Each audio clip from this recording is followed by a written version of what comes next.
Itu. Nah, adapun masalah ideologi sama sebetulnya. Ada dua prinsip yang dimiliki oleh teroris. Satu, negara Islam. Dua adalah melaksanakan jihad fi sabilillah. Itu saja. Jadi meskipun sekarang ini Indonesia NKRI ini makmur, semakmur-makmurnya lebih daripada Singapura, tetap saja akan ada teroris. Karena yang diinginkan itu bukan masalah makmurnya, tapi yang diinginkan negara Islam dan keinginan untuk bisa melaksanakan jihad fi sabilillah. Nah, warga NU nggak usah resah, karena sampai sekarang ini menurut saya dan yang saya ikuti nggak ada orang NU itu yang terlibat bersama kami, nggak ada. Itu. Apa tuh perbedaannya? Perbedaannya begini. Saya ini madrasah ibtidaiyahnya di Gupi. Gupi itu adalah milik Golkar. Gabungan usaha istilahnya pembaruan pendidikan Islam. Tapi begitu saya kelas 5, akhirnya dijadikanlah Ma'arif. Jadi saya itu sekolah di Ma'arif kelas 6. Ya, Ma'arif. Tidak ada ajaran dari Gupi apalagi dari Ma'arif yang mengarah ke radikal. Ingat bahwa cerita saya itu, saya kelas 5 itu sudah kelas 5 SD Ibtidaiyah itu sudah menurunkan lambang negara Garuda itu. Dari mana ajarannya? Dari kakak saya Mukhlas yang dieksekusi itu, pimpinan bom Bali. Pada waktu itu Mukhlas sekolah di Pondok Pesantren Al Mukmin Ngeruki Solo. Pondoknya Ustadz Abu Bakar Basir. Begitu Mukhlas liburan, saya ini masih kecil sudah diajari bahwa Pancasila ini tauhid. Pada waktu itu presidennya kan Soeharto. Soeharto tauhid. Polisi tauhid, tentara tauhid.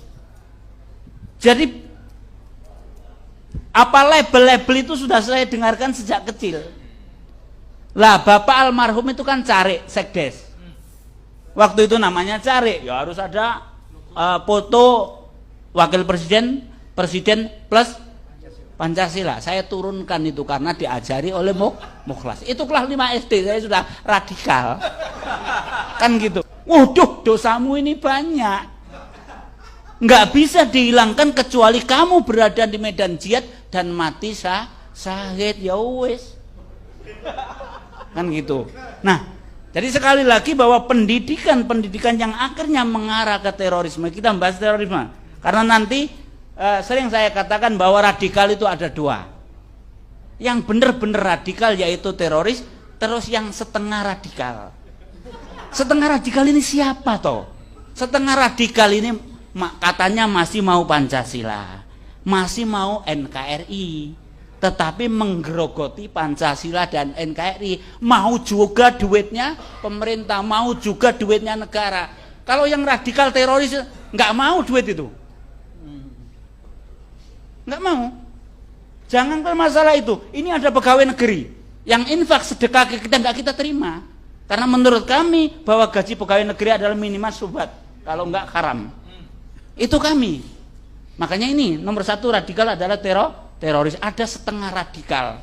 Nah, tadi kan pertanyaannya menjawab, apakah mungkin yang setengah radikal ini bisa jadi radikal atau teroris? Sudah sering saya coba, saya ajak nggak berani mereka. Itu. Karena apa? Karena mereka nggak mau resiko. Itu. Kenapa? Sekarang masalah duit. Ketika kami mempersiapkan bom di Bali, itu duit sepeser pun nggak dikasih. Ini. Jadi yang memberi duit kita kalau mau makan itu bagian akomodasi Amroji sama Idris. Kita kosong, nggak dikasih apa-apa. Begitu evaluasi bom Bali plus pesta karena haflah, karena kita berhasil meledakkan di Bali, di Solo di tempat kontrakannya Abdul Matin, begitu selesai kami dikasih uang 500.000 untuk mengantisipasi kalau ada apa-apa. 500.000 dari Lamongan kabur sampai mana? Jadi itu masalah dunia. Untuk radikal teroris nggak ada. Makanya yang setengah radikal itu sering saya ajak, jangan nanggung jadi radikal, ayo gabung dengan kami. Oh, kalau mau gitu rame sudah kan gitu. Itu, nah seperti itu.